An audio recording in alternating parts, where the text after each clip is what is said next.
Hoje, para com isso. Vocês desculpem, eu ainda estou acelerado, porque eu cheguei há 20 minutos em casa, tá? Ainda estou meio acelerado, daqui a pouco normaliza. Ok. Tá? Bom, bom dia contigo. Vamos fechar os nossos olhos, elevar os nossos pensamentos ao alto. Pai amado, Jesus querido, é com alegria em nossos corações e supostamente de joelhos que te pedimos que recaia sobre todos nós, encarnados e desencarnados, o bálsamo da tua misericórdia, dando a cada um de nós o remédio necessário para as nossas dores físicas e morais. Abriga, Pai amado, em teu peito nossos irmãos que passam por dificuldades, sejam elas físicas, materiais ou morais. Acolha, Jesus querido, nossos irmãos que chegam à pátria espiritual por qualquer motivo que seja. Que o nosso estudo de hoje transcorra com paz e esclarecimento para todos nós. Jesus, dai-nos a tua paz, dai-nos a fé e a razão e sabedoria para lidar com todas as nossas dificuldades. Ampare nossos lares e inspira os nossos governantes. Que o Senhor de bênçãos nos abençoe e que o Deus da luz nos ilumine. Pedimos tua permissão, Pai querido, para darmos início ao estudo da noite de hoje. Que assim seja, que assim se faça agora e sempre. Graças a Deus. Graças a Deus, Senhor. Obrigado, meu Deus. Obrigado, Jesus. Graças a Deus. Graças a Deus. Bom, gente, hoje nós vamos estudar o livro No Mundo Maior, né? Nós estamos no capítulo 6, a travessão é a...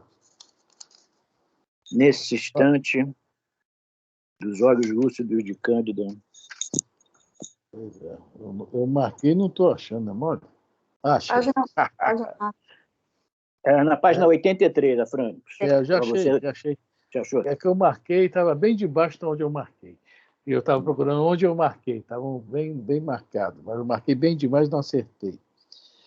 Bom, aqui a história é o seguinte, nós estamos vendo agora o Calderaro e o André Luiz, né, ele socorreu uma senhora que está desencarnando, né, a dona Cândida. Ela está com uma dificuldade com a filha, a sobrinha, aliás, que é uma filha de adoção dela, né? E ela está muito preocupada com quem vai deixar, tá? Nesse mundo cruel, etc., quem vai cuidar da menina. E os espíritos vão lá justamente para fazer, né, também esse socorro. Tá? Às vezes a gente vê que o socorro não é somente o físico, a doença, não. Ele é muito maior na área moral. Tá? Eu pergunto 459 do Livro dos Espíritos. Influi os espíritos nos nossos pensamentos? Muito mais do que supõe, né? Como que eles falam, geralmente eles que, né, os dirigem, né? Então, nós vamos ver que eles procuram de tudo que é forma nos ajudar em tudo. Porque nós temos uma programação reencarnatória. E os espíritos procuram nos ajudar que a gente siga à risca aquilo que nós nos comprometemos no mundo espiritual, que geralmente é o melhor para nós. E né, essa menina, ao que parece, está fugindo um pouquinho, não por culpa dela, por culpa das necessidades até da tia também. E os espíritos querem ajudá-la ao máximo e vamos ver o que vai acontecendo durante esse capítulo, né? Bom, o que é, primo, uma preocupação real nossa também, de nós desencarnarmos e deixar os nossos amores desamparados, ou que estivesse precisando de alguma palavra ou de uma mão amiga, né? É a nossa preocupação. Imaginou deixar a sogra? Um problema sério. Também, né? Sempre faz falta. Brincadeira. Brincadeira, gente. Mas isso aí, né? E os espíritos estão atentos a tudo, né? Às vezes nós não nos tocamos nisso. O Paulo fala, né? É uma nuvem de testemunhas. Estamos cercados por uma nuvem de testemunhas. E essas testemunhas é umas a favor, umas neutras e umas contra, né? Mas esses espíritos, nossos amigos, estão sempre procurando nos encaminhar para o melhor caminho. O melhor caminho, nos ajudar para que a gente se ajuste às nossas necessidades que foram programadas, né, na nossa reencarnação. É uma coisa assim, muito importante, mas muito sutil mesmo, e nós nem temos ideia da intensidade disso. Eu acho que esse capítulo é mais até para mostrar isso. Eu acredito, né? Não sei, pode ter alguma coisa aqui que eu não vi, mas a importância disso, talvez a gente não dê tanta importância a isso. Nós achamos que a nossa vida é totalmente dirigida por nós. E, na realidade, nós vamos ver que nós realmente temos o livre-arbítrio, né? E geralmente usamos ele o quê? Para errar, né? Para dar cacetada mesmo, né? Para tropeçar. E eles estão ali. Não vai por aqui, vai por ali. Aqui é o melhor caminho, ali não. E a gente sempre dando cabeçada, né? Bom, É por isso que a gente deixou de ser simples e ignorante. Depois do livre-arbítrio, isso. depois que a gente conheceu o livre-arbítrio, deixamos de ser simples e ignorante. Aí nós passamos a ser complexos e soberbos, né? Exatamente, exatamente. Complexos, porque somos difíceis, e soberbos, que a gente se acha que é autossuficiente, né? Exatamente. É uma soberba nossa. Eu entendi bem esse capítulo. Lógico, tem muitas coisas que vão acontecer aqui, né? Mas eu entendi bem dessa forma. Que é a direção das nossas vidas. É por isso que nós devemos seguir muito a intuição, né? Seguir o máximo possível a intuição. Mas a nossa intuição geralmente é aquilo que a gente não quer seguir, né? É impressionante, né? Faz isso. Quero não. Quebra-se a cara. Quebra-se a cara. E quando eu li o capítulo, primo, é exatamente isso que você falou, né? Nós nunca estamos órfãos da misericórdia. Então, a espiritualidade superior sempre procura nos ajudar. Sempre que possível, né? Sempre que deixamos. E a Cândida foi um exemplo de mulher, porque ela sempre confiou, acreditou no pai e não ficava de queixumes. Ela superou todas as provas sem reclamar, sem se queixar. E aí, no final do capítulo, eu fiquei com uma pergunta. Quantos de nós, né, vamos ter esse direito desse tratamento carinhoso da espiritualidade? Porque ela teve esse merecimento desse tratamento carinhoso, atencioso da espiritualidade. Quantos de nós vamos ter direito a esse tratamento? É verdade. Realmente. Para mim vai faltar muito. Pelo menos no sonho, meus tratamentos são bem assim, não, viu? Quando eu sonho, que eu me lembro, não são tão bons assim. É só tipo aquilo, ó, tu falou isso, presta bem atenção. Lá vem. Mas faz parte. Isso aí. Vamos lá? Então vamos lá. Começando lá no parágrafo do capítulo 6, assim, nesse instante, dos olhos lúcidos de Cândida, escaparam algumas lágrimas que me abrasaram o coração. Ô, Lourdinha, já ia falar, Elisa. Lê o travessão de cima que vai para a gente entender o que está acontecendo. Né? O travessão de cima, você desejaria vê-lo? É um diálogo, né? Um diálogo Ela da está mãe, da perguntando onde está Cândida. está perguntando onde está o namorado da sobrinha, né? Né? Aí vamos lá. Paulino, na verdade, ela apresentou como um amigo, né? Era o grande amigo, e a Cândida achava que ele seria a pessoa ideal para amparar a filha. Vamos lá, então, voltando. Desejaria vê-lo. Temo partir de um momento para o outro e não vejo pessoa a quem solicitar assistência para a sua mocidade. Que será de você, sozinha, ao sabor das circunstâncias? O mundo referto de homens maus que espreitam o ensejo de flagiciar. Nesse instante, dos olhos lúcidos de Cândida escaparam algumas lágrimas que me abrasaram o coração. Se eu morrer, minha filha, prosseguiu com um tocante acento, não se deixe arrastar pelas tentações. Procure recursos no trabalho digno. Não se impressione com as promessas de vida fácil. Você sabe que a minha viuvez nos deparou dificuldades angustiosas. Seu pai, contudo, nos deixou uma pobreza honesta e cheia de bênçãos. Em verdade, seus irmãos, fascinados pelo ganho material, relegaram-nos ao abandono, ao esquecimento, mas nunca me arrependi da humildade do trabalho. Você vê, né, Ludwig? E aí a pessoa, né, ela... Boa noite. Boa noite, Cláudia. Boa noite, Ela Cláudia. tem outros filhos, dos outros filhos, o que é que fizeram? Meteram o pé, né? Foram embora. Né? Foram embora, deixaram a mãe, a filha, a irmã lá largada. E, aliás, né? Não é muito assim, né? Geralmente acontece muito isso, né? Infelizmente, né? Eles não aguentaram a prova da pobreza. É. Foram correr atrás dos bens materiais. Vamos lá?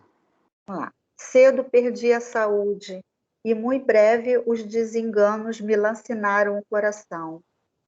Todavia, neste grabato de silêncio e de dor, a paz é a coroa de minha alma e reconheço que não há fortuna maior que a consciência tranquila. Olha só que declaração aí, hein? Não há fortuna maior do que a consciência tranquila. Porque de nada vale os bilhões, trilhões do mundo se a consciência da pessoa não estiver tranquila. O poder do mundo, tudo não tem valor nenhum. Né? Ela, no caso dela, teve uma vida de dificuldades, mas tem a consciência tranquila, porque agiu sempre dentro do correto, do certo, né? Sempre dentro da verdade. Né? Então, ela está livre de qualquer coisa. A consciência dela não a acusa de nada. E é o nosso grande problema quando a gente desencarna, é esse aí. A nossa consciência. É onde nós vamos ler nos livros espíritas, né? As pessoas vão lá para os umbrais, por quê? Justamente para dar uma limpezinha perispiritual e dar tempo dessa consciência se reequilibrar. Aí vem remorsos, arrependimentos, dores, ou então continua naquelas sensações de raiva, de ódio, etc., porque não tem paz. A consciência não está em paz. Então, poxa, o que ela está falando aqui, né, é digno da gente prestar muita atenção. Tá? É muito importante isso aí, essa questão da a fortuna maior. Fala, Cláudia. É o capítulo 6? É o capítulo 6, estava lá postado, o parágrafo e tudo mais. Você já achou? Está Não. postado lá no grupo. Agora, Cláudia, a gente está postando no grupo todo dia antes, o seu Roberto posta, tudo onde vai parar, entendeu? Para a gente já chegar, já ler, aí já sabe onde está direto. Está no capítulo 6, está na segunda folha. É um travessão que está, se eu morrer, minha filha. Só que já está no meio desse travessão. Se eu morrer, minha filha. A segunda folha. Está no meu capítulo, página 83. Eu não sei o teu livro se é antigo, se é novo. É novo meu. Foi você até que comprou. Então deve ser página 85, por aí, 84, 85.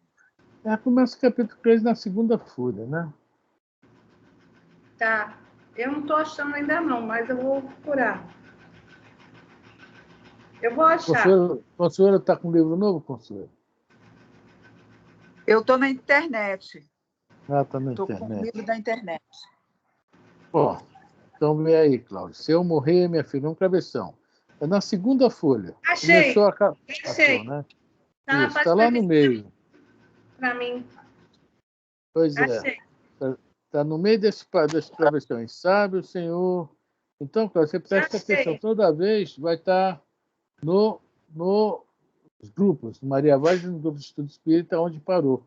Tá? O seu Roberto já está tendo esse trabalho justamente para, tá? A gente não parar aqui, né?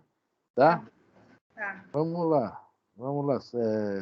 Continuando. Elisa. Ô, volta, Volta, Elisa. Elisa. Volta, Elisa. Aí, Lourdinha. Sabe o Senhor os motivos de nossos sofrimentos e privações, e só nos cabem razões para louvá-lo. Caramba, hein? É, Que tranquilidade, hein? Que por, espírito. por isso que ela teve esse tratamento aí carinhoso da espiritualidade.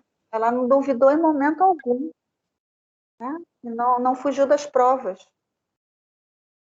Isso aí que se De chama fé. fé. É ter certeza em Deus, né? De tudo quanto padeci, remanesce-me um tesouro.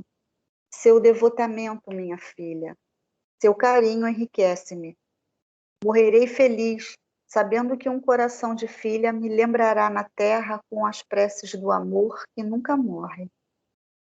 Entretanto, Julieta, não desejo que você seja boa e dócil somente para comigo. Obedeça igualmente a Deus. Consagre-lhe amor e confiança. Ele é nosso Pai de infinita bondade e de nós pede apenas um coração singelo e uma vida pura. Conforme-se, Olha só, filhinha.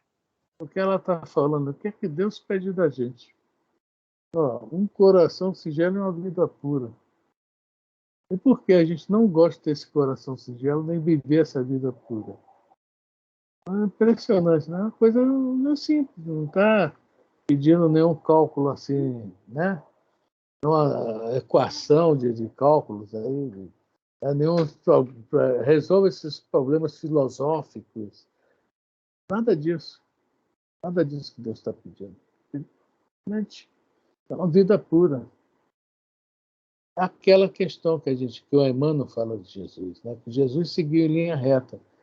São poucos os espíritos que seguem em linha reta, porque a maioria dos espíritos são que nem nós, rebeldes. Nós não gostamos das coisas, das linhas retas, das coisas corretas. Nós aprendemos através do sofrimento, das dores, das privações, das aflições, a respeitar essa vida reta, para depois gostar da vida reta. A gente estava comentando na aula passada, se não me engano, falando sobre Jesus Gonçalves, Alarico, né? Ver que esses espíritos que hoje a gente fala, pô, já estão numa situação melhor que a nossa, parabéns para eles, mas por quanto eles não passaram também para chegar, né? A rebeldia deles, né? É que o Emmanuel fala, né? Como é que ele fala sobre o inferno, né? O inferno é do tamanho da rebeldia de cada um. É assim que ele define o inferno. É do tamanho da rebeldia de cada um. E a gente, né, gostamos do inferno. Gostamos muito. E o que é que Deus pede? Nada. Nada demais. Vida pura, simples.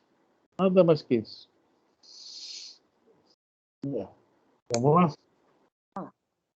Conforme-se, filhinha, com os desígnios divinos, no turbilhão das provas humanas, e não descoroçoe.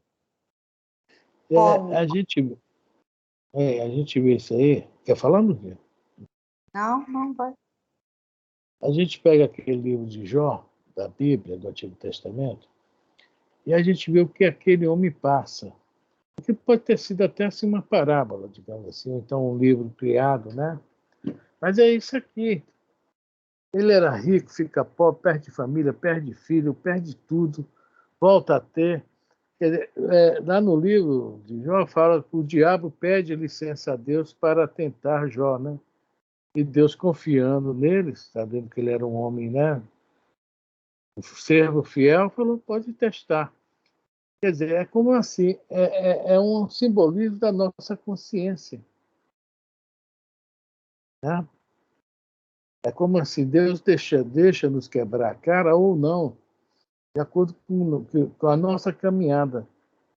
Essa senhora aqui já tinha uma caminhada, né, maravilhosa, tinha conseguido superar essas provas, esses obstáculos, da riqueza, do poder, da autoridade.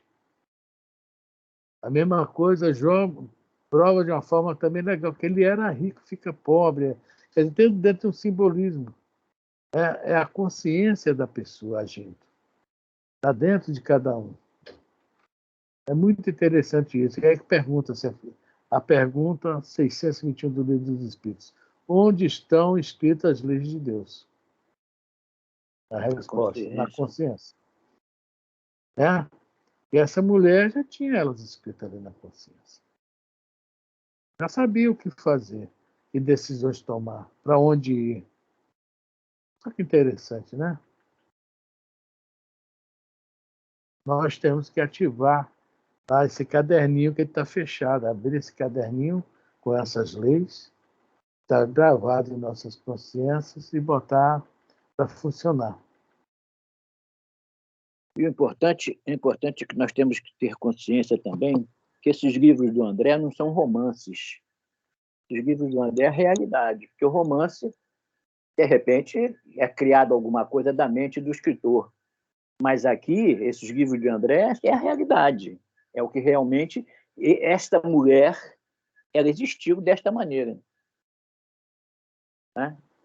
E a gente vê que é anônima, né, seu Roberto? É anônima. Exatamente. Não é uma pessoa que chamou a atenção, foi um grande vulto, nem dentro, assim, digamos, assim, por exemplo, a gente fala sempre Chico Xavier, né? Mas é uma pessoa que passou desapercebida pelo mundo e cumpriu com a sua missão. Foi diferente de todo mundo. Né? Poucos não espíritas sempre tiveram o Chico elevado, né? No pensamento, né?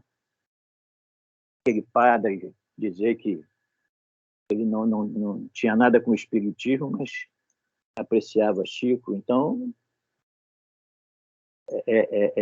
realmente essas pessoas existem, né? Poucas, mas existem. É ter a boa vontade de reflexão. Exatamente. Porque eu posso ouvir alguma coisa, eu posso não concordar com você, mas eu tenho que refletir sobre o que eu ouvi, para que eu possa saber discernir. Né? Então, para isso, a gente precisa ter boa vontade. Nós não temos essa boa vontade para nada, né?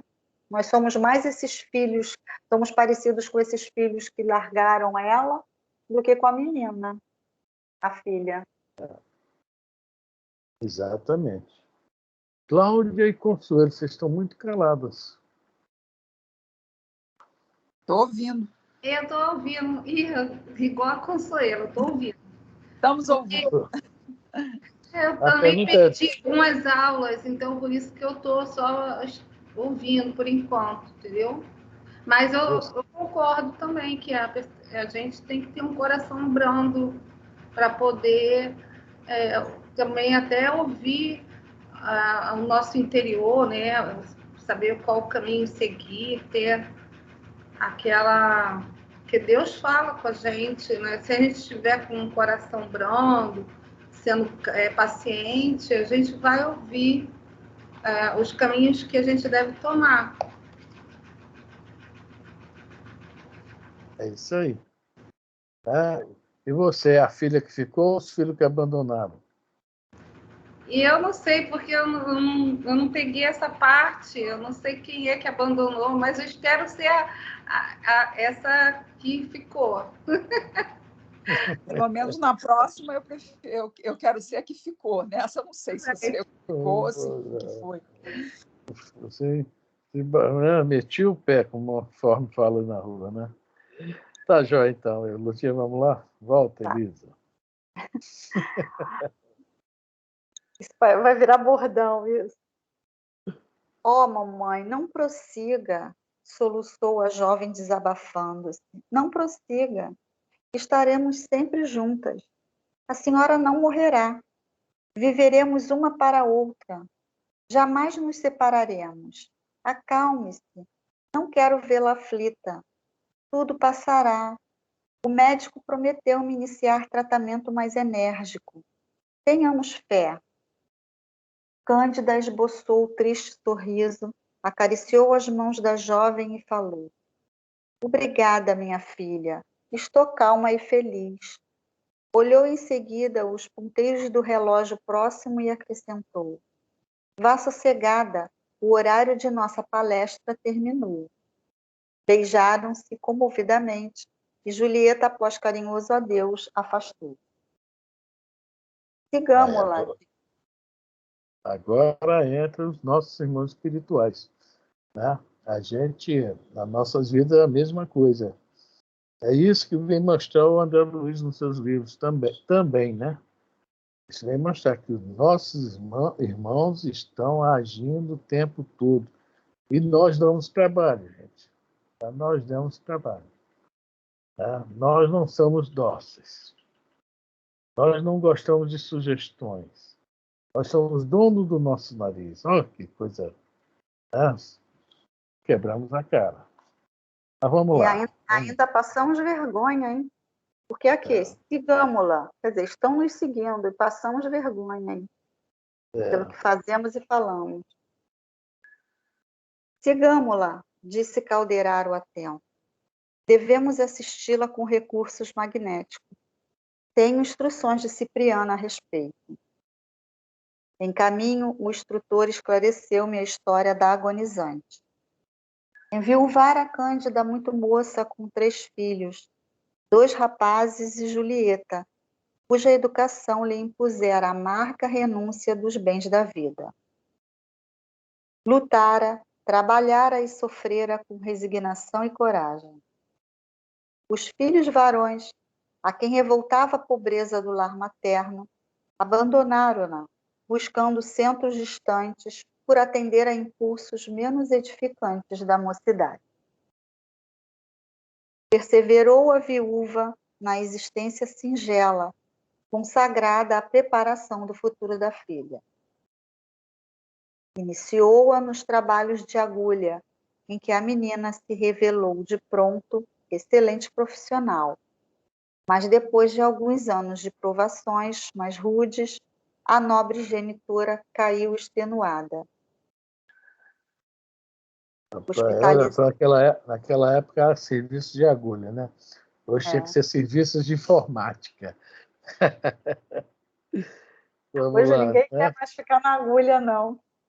Mas é que não, que na realidade tudo mudou muito, né? Mudou muito.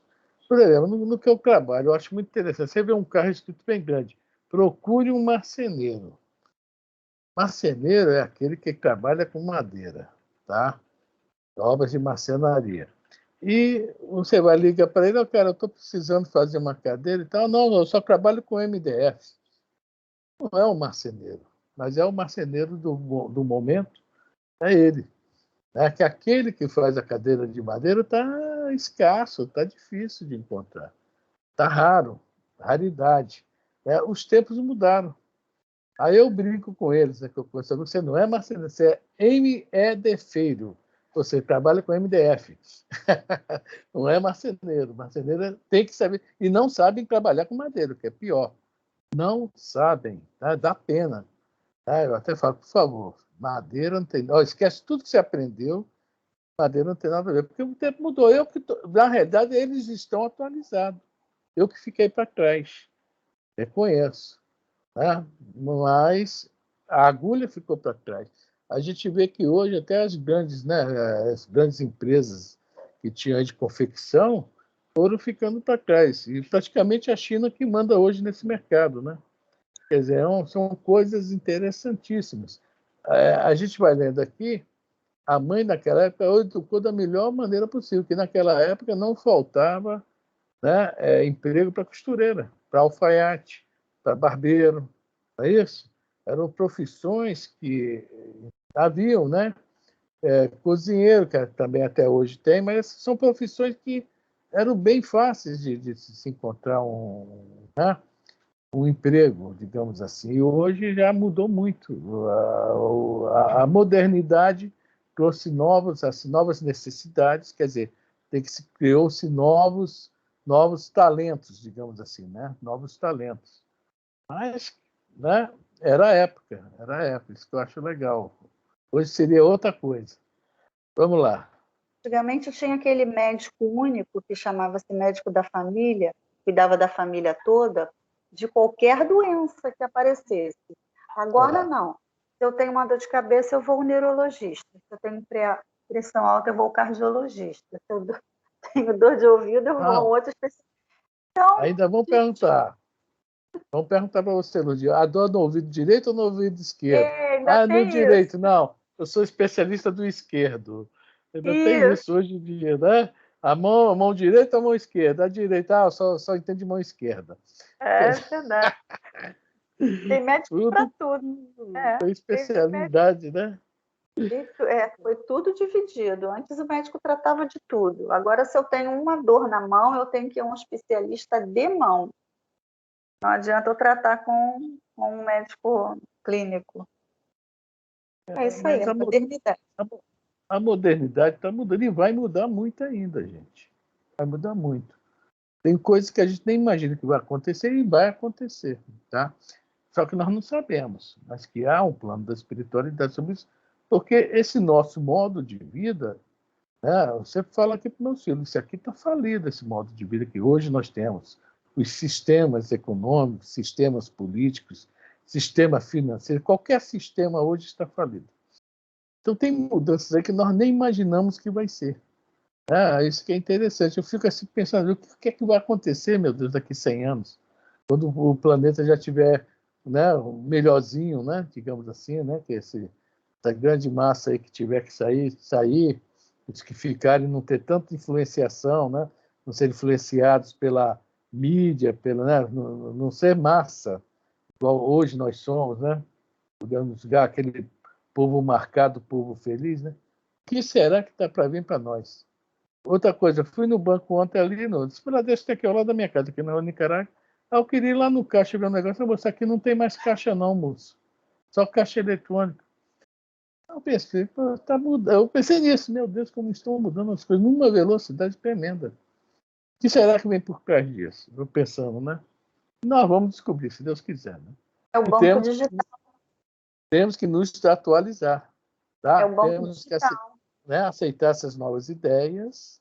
Esse é o grande problema daquele que passou dos 30 anos, né? Passou dos 30 morre. Por quê? Não aceita novas ideias. Não, nós temos que nos manter vivos. Aceitar essas novas ideias vai ser difícil, às vezes, aceitar, mas nós temos que, né, de uma certa forma, nos atualizar. Ter boa vontade. Ter boa vontade de aceitar a mudança. É muito importante isso, né? Vamos lá. Alguém quer comentar mais alguma coisa? Alguém sabe costurar bem? Cláudia sabe, tá aí na tua. Vamos lá, gente. Vamos lá. Volta, Elisa. Vamos lá. Hospitalizada, sofreu diversas intervenções no campo orgânico, sem resultados apreciáveis. Tão aflitiva se lhe tornou a situação que o recolhimento à casa de saúde já se alongava por 10 arrastados meses. A princípio, por si só, Julieta conseguiu satisfazer as exigências financeiras. Com o escoar do tempo, viveu, porém, a pobrezinha duelo tremendo entre a necessidade e o esgotamento. Exaustas as possibilidades de que dispunha, recorreu a parentes que se esquivaram cautelosos, apelou para amigos que se mostraram indiferentes. Infelizmente, né? Até hoje isso acontece, né? A gente vê certas situações, certos casos aí que é mais ou menos isso. É interessante que a gente está lendo uma coisa aqui de 60 anos atrás, né? 70, e hoje a gente vê que não está muito diferente. A pessoa, quando entra num desespero, numa situação muito difícil, parece que a pessoa fica com medo de ajudar, em vez de ser o contrário, né? Não, quero que ajudá-la, né? É impressionante isso, muito impressionante. Né?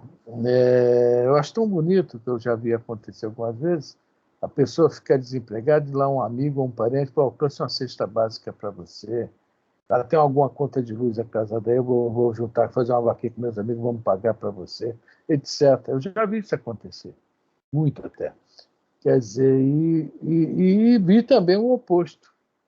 parentes ricos, fugir da pessoa, parecendo que a pessoa está com sarna, está uma doença altamente contagiosa e Deus que me perdoe, né?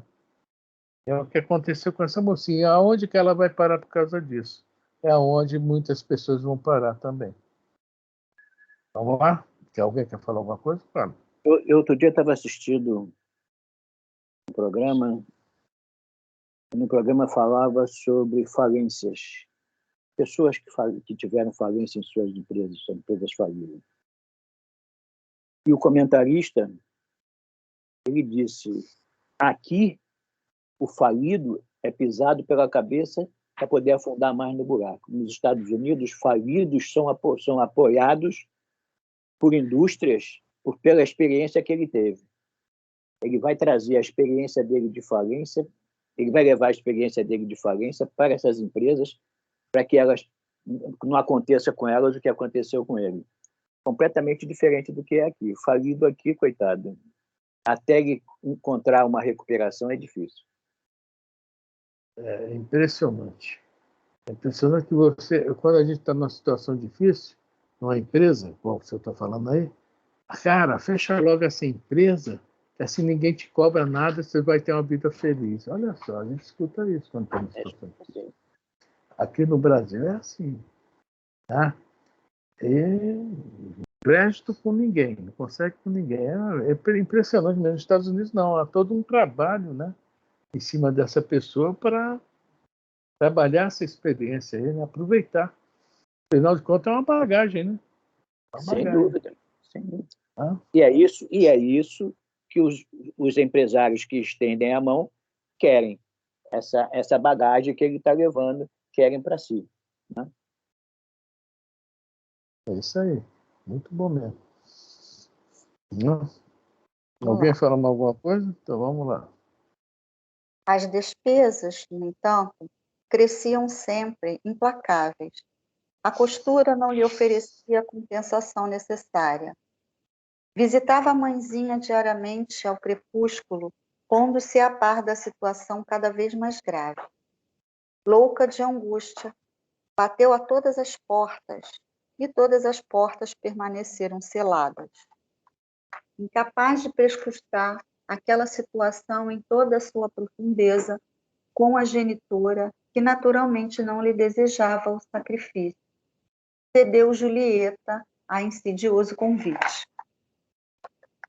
Passou a valer-se da noite a fim de trabalhar numa casa de diversões, com o intuito exclusivo de agenciar mais dinheiro. Cantaria e dançaria, melhorando a receita. Bom, é uma coisa interessante que a gente não sabe aí, assim, quem teria, tá, no planejamento reencarnatório, a obrigação de ajudar essa família. Não sabemos que aqui não vem falando.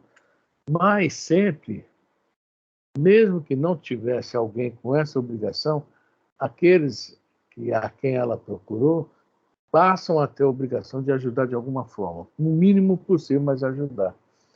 Isso é uma lição também para a gente, para que a gente reparar no que estão nos pedindo. De repente, alguém nos pedir, algum parente, isso aí deve ser para tomar cerveja, deve ser para... Vamos prestar atenção e fazer o que o doutor Bezerra fazia, né? O doutor Bezerra ajudava e o pessoal falava, Bezerra, tu ajudou esse cara, essa senhora, e contava que não precisava ajudar. E o doutor Bezerra, meu amigo, fiz a minha parte. A preocupação do doutor Bezerra era ajudar quem pedia a ele, não saber da vida de quem, do modo de vida de quem estava pedindo a ele. Tá? Isso é uma coisa que a gente tem que prestar muita atenção. Nós temos esse grave defeito. Beberrão, vai pegar meu jogo e meu dinheiro e jogar no bicho, vai não sei o quê. Gente, a obrigação é ajudar, no mínimo. Eu não posso dar uma cesta básica, mas vou dar 1 quilo de feijão ou 1 quilo de arroz. É o mínimo, mas tem que ajudar. É nossa obrigação. É a obrigação do cristão, não falo nem somente do espírita, do cristão. E da humanidade, mesmo os não cristãos também. Se a gente pegar o Alcorão, lá, aquele lá da Índia, que eu não sei falar o nome, Bhagavad Gita, sei lá, um negócio assim, qualquer um Qualquer um livro desses está falando lá sobre essa questão. Não é aquela regra de ouro, né? Não fazer o outro aquilo que não desejasse que fizesse contigo. Ou seja, vai deixar o outro com fome? Com necessidades? Tá? A menina foi para onde? A boemia, né? Então, quem é o responsável? Tem responsáveis aí. Pode ter certeza que tem gente que é responsável por isso aí. Podemos ser nós. Certo? Mas sem contar também, primo, que ela tem o livre-arbítrio dela. Não, a mãe avisou, não faça isso, não caia em tentações. É. Mas na hora que a fome aperta muito, né, Lourdinha? Mas ela não foi por fome. O caso dela não é por fome. Ela foi para pagar as despesas da mãe. Mas então, cantar e dançar olha só. faz tanto mal, assim? Hein? Se ela está trabalhando como cantora, se ela não está vendendo o corpo, não está fazendo nada assim de, né? E está fazendo isso para comer, para pagar as contas, qual é o problema dela cantar? Mas ela vai só cantar, daqui a pouco a gente vai ver. Então, o problema, Consuelo, é que o ambiente é horrível. O ambiente é horrível, tá? É complicado mesmo. É difícil resistir. É difícil resistir, Consuelo. Esse é o grande problema. Tá? Veja bem, não é só o problema físico. Quando a pessoa entra num ambiente desse, tá, ela é assediada muito mais pelos espíritos inferiores que ali estão do que pelos próprios encarnados. Os próprios encarnados vão ser direcionados a ela. E aí começa o problema. Tá? A tentação é muito grande. Tanto que no livro Trilhas da Libertação, né, cada um tinha uma ideia. E lá o chefão das câmaras fala, não, vamos mexer com sexo. Vamos mexer na área sexual da rapaziada, dos encarnados. E vence, sempre consegue vencer a guerra nessa área, que essa área aí nós somos realmente ainda muito fragilizados, digamos assim. Tá? Então, se nós estamos dentro de um antro, de um lugar desse, é difícil existir. É muito difícil. É muita coisa contra a resistência. Muita coisa mesmo, somadas. Esse é o grande problema. Entrou lá, é difícil sair sem uma mácula. Mas e os mentores dela, Frane? Se ela está fazendo isso por uma pura necessidade de trabalho? Os mentores, de repente, preferiram que ela passasse até a fome, a necessidade. Né? Ou a mãe passou. Realmente, a gente entende que ela foi para ajudar a mãe. Mas os mentores devem ter aconselhado elas, não vá, não vá, não vá, não vá. E morresse até a mãe, né? De repente, mas é uma coisa meio complicada. Né? A mãe foi uma grande mentora através do exemplo. É complicado demais. Foi a mentora através do exemplo, mas as coisas estão programadas para todos nós. Né? Felizmente ou infelizmente, a programação existe. Ela ir para um lugar desse devia estar numa faixa da programação dela, não na linha principal. Sim. Mas devia estar naquele espaço que há entre as linhas de limite, né? Devia estar isso aí. Tanto que ela sabia. Ela cantava e dançava, que ela sabia cantar e dançar, né? Para satisfazer mesmo o negócio, assim, né? Não era uma péssima cantora, uma péssima dançarina. Não, a primeira noite mandaria embora, né? Quer dizer, estava dentro, de repente, daquela linha. E ela poderia voltar para a vida. De repente, ela foi, né, prostituta em outra vida. Não deveria voltar para essa vida agora e voltaria para essa vida. Tá? A tentação, né? E a prova dela, né? Podia ser uma das grandes provas dela passar por isso. Não se prostituir. Ela não chega totalmente a se prostituir. Mais um pouquinho chegaria. Mas cai no... Vamos lá? Mais alguma coisa, Consuelo?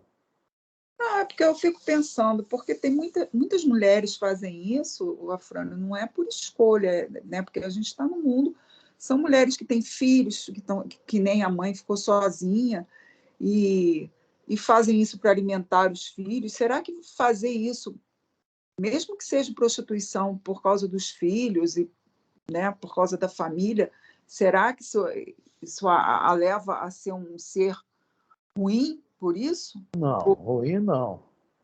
Não, Né? ruim Porque não, mas... ela faz isso não é pelo prazer sexual, entendeu? É isso que eu estou falando para você, não é pelo prazer. Elas fazem isso, acredito eu que a maioria dessas mulheres fazem isso por necessidade, né? Porque deve ser a pior profissão do mundo. Então, deve ter quem goste, mas não é pelo prazer, né? Elas sofrem muito, humilhações, né? Sofrem muito, muito mesmo. Isso pelo que a gente sabe assim por alto, fora tá na pele delas mesmo.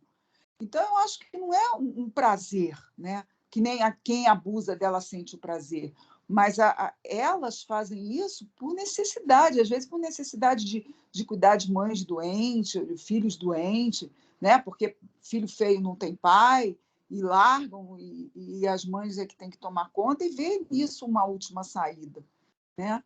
O que fazer? Né?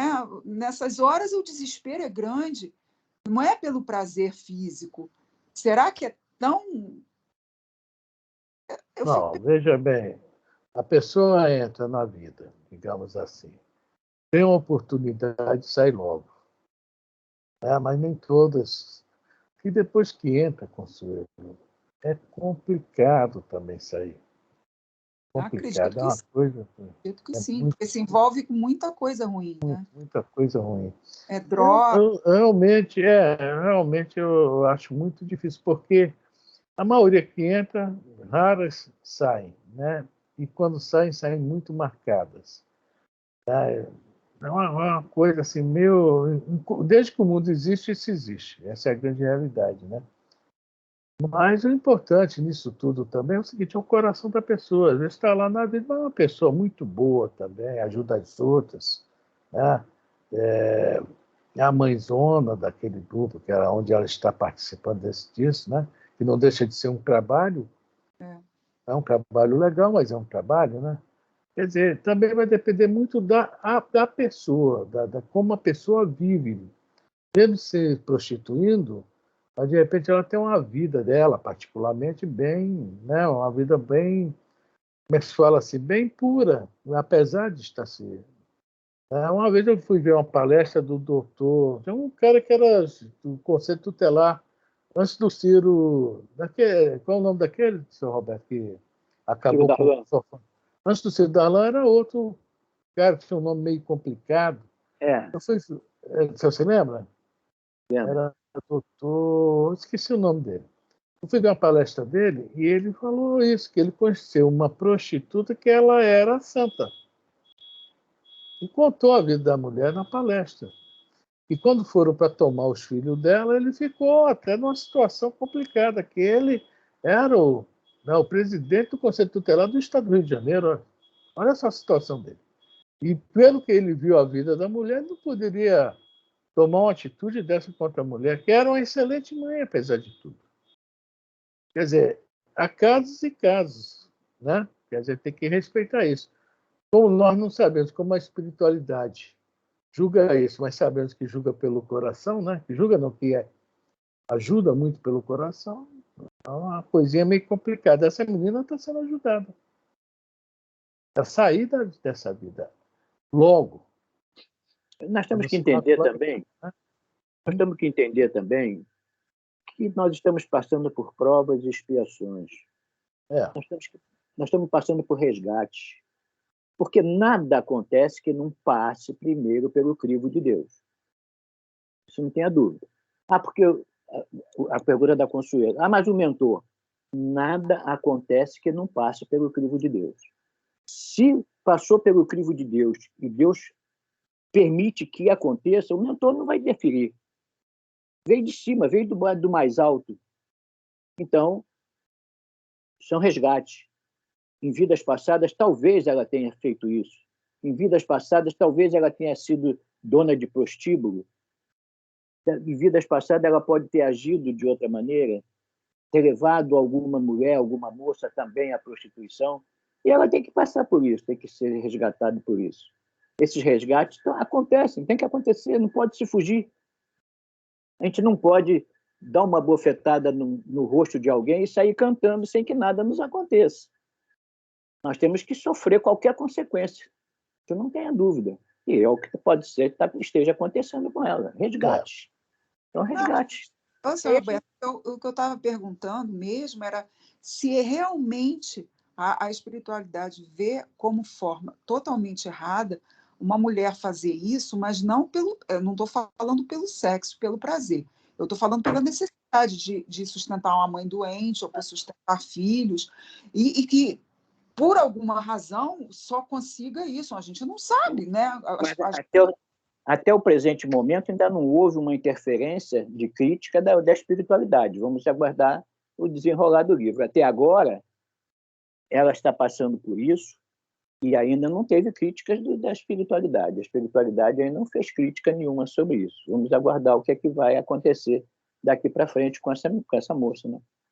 Mas mesmo assim, é isso que eu ia dizer, mesmo assim, com esse livre-arbítrio dela que ela optou, ela vai ter ajuda espiritual, os mentores estão com ela. Sim, sem dúvida. Vai com certeza, mais à frente o livro vai nos indicar isso. Vai orientar, vai ajudá-la. Com certeza. Não estamos órfãos de misericórdia. Ninguém está sozinho. Nunca. Nós estamos só. O que nós falamos no início estudo, né? Podemos não aceitar, nós podemos até não aceitar a ajuda, mas sozinho nós não estamos nunca. Não estamos nunca. Ela vai ser auxiliada com certeza. Mas quantas são auxiliadas e não aceitam auxílio? O livre-arbítrio. Exatamente. A gente não pode obrigar. O professor não pode obrigar o aluno a aprender e tirar 100 na prova. É verdade. Vamos continuar, então, para a gente ver se a gente entende. Vamos lá. Desde então, passou a representar o papel de uma ovelha assediada por feras, e por mais que resistisse às solicitações dos sentidos, em dada circunstância não logrou furtar-se ao império das sensações. Duas coisas que nós falamos aí. Assediada por feras. E outra coisa, não resistiu às tentações. O próprio Chico Xavier, uma vez que foi o cara levou ele num prostíbulo, querendo um amigo do pai dele, que antigamente era normal isso no interior, né? Pegava os filhos dos amigos para levar para o prostíbulo para o cara virar homem. Né? E falou para o seu João, que era o pai do Chico, deixa esse rapaz comigo, eu vou levar ele lá. Mas só que chegando lá, a chefe lá do prostíbulo, e as outras conheciam ele, começaram, não, já que o Chico está aqui hoje não tem expediente. Já que ele está aqui, nós vamos orar, nós queremos rezar. Viu que coração bom daquelas meninas. E oraram muito, tal, acabou, ele foi embora. Aí ele pergunta mentalmente ao Emmanuel, eu devo voltar? Emmanuel, Chico, o problema de você voltar, tá? É depois como você vai sair. Dessa vez deu tudo certo, né? Mas poderia não dar. E tem esse problema aí. O efeito desses, como é que fala, a sexualidade em nós ainda está muito aflorada. Nós não sabemos ainda nos defender disso, desses sentidos, né? Nós temos dificuldade. Isso é uma coisa normal no ser humano no atual estágio que nós estamos. É impressionante. Meu estágio mais avançado já não pensa nisso. A gente vê essa história do Raul Teixeira, a noiva, ou você casa comigo ou casa com o espiritismo. Ele preferiu o espiritismo. Quer dizer, ele deve ter se segurado muito. Era novo, devia ter menos de 30 anos, cheio de hormônios, etc. Então, resistir é difícil quando se está dentro. Tem que se resistir fora do negócio. E depois que é o caso dela, é complicado, é o Gandhi, o negócio. Gandhi abriu mão da própria esposa. Para usar energia para. Ele sabia o que estava fazendo, né? Mas nós não sabemos, né? Então tem aqui, ela tentou, dançou, cantou pensando, eu não vou me sujar, me macular, mas não resistiu. tá? Ela como mulher. No livro Renúncia, como é o nome dele? Não me lembro bem. O mentor da Alcione fala para ela: você toma cuidado, que lá na Terra você vai ter um corpo de carne, e esse corpo vai te pedir filhos. Quer dizer, o que é pedir filhos? Sexualidade, vai querer. Você é uma mulher, com saúde, perfeita. Mesmo sendo um espírito elevado, como ela era, ela teve dificuldade nessa área. Não teve tanta como nós, que ela segurou a barra. Mas na hora que ela viu que estava tudo livre, ela foi atrás do ex-padre para casar. Só que chegou lá e estava casado. Foi um empecilho moral que ela encontrou. Então ela falou: opa, você está casado? Como ela era bem moralizada, então estou fora. Continue teu casamento, não separe. Casamento aos olhos de Deus é uma coisa muito importante e eu estou fora. Quer dizer, ela aí se afasta realmente do cara. Quer dizer, ela foi avisada, Artênio, pelo mentor dela, o Artênio, sobre essa questão da sexualidade aqui no planeta Terra. Ele não usou as palavras sexo, mas deu a entender. Você vai, logicamente, no corpo de carne, ter filhos com ele. Foi bem claro. Tá? Vamos lá? Vamos lá. Atraída pelas propostas de um homem, aquele mesmo Paulino a quem a mãe se referira não teve forças para resistir. Aceitou-lhe a proteção prematura. Abandonou a máquina de costura e mudou-se do modesto quarto em que penosamente vivia. Fixou-se então no centro de diversões noturnas e se comparecia a outros lugares. Era sempre acompanhada por ele, interessado em tirar-lhe proveito da mocidade e beleza, qual cavaleiro vaidoso a ostentar uma joia. Então, de uma forma ou de outra, coitada, ela escorregou mesmo, né? Largou a costura, largou um monte de coisa para viver realmente disso. Só que, né, os espíritos estavam ali atentos, que é, né, o dia comentou. Vão tentar ajudá-la. Mas se ela não aceitasse a ajuda dos espíritos? É isso, né? Parece que ela consegue aceitar. Vamos lá. Tudo depende de nós, sempre. Tudo depende de nós. Julieta, no entanto, ocultava a realidade aos olhos maternos. Vestia-se com singeleza para a visita diária. E quando se fez acompanhar de Paulino pela primeira vez no hospital, apresentou-o a Cândida na qualidade de simples amigo. As aflições sucessivas da menina alteraram-lhe, porém, a saúde.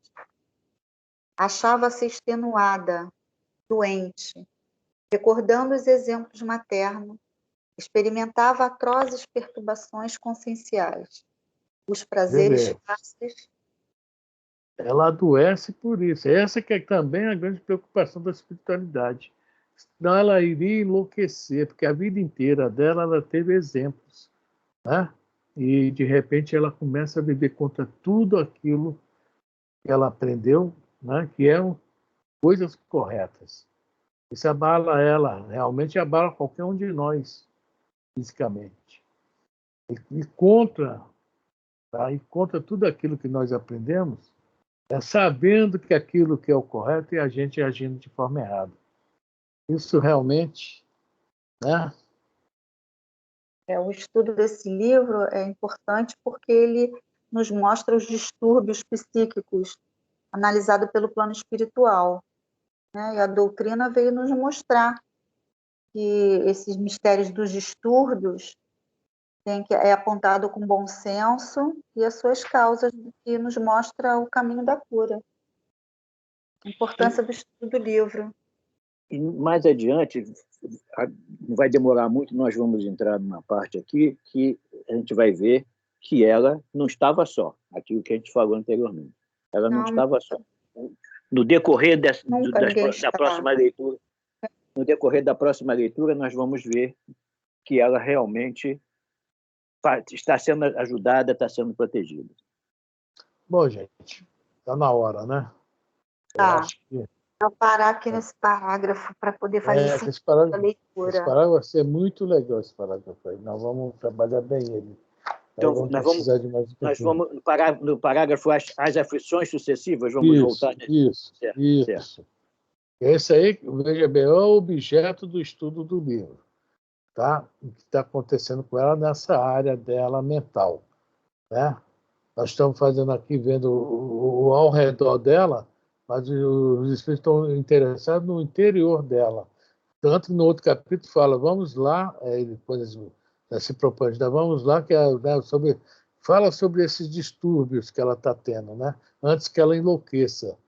No final do capítulo 5 fala alguma coisa sobre isso. Isso, exatamente. Aí vem isso aí. Distúrbios psíquicos. Isso. Bom, eu parei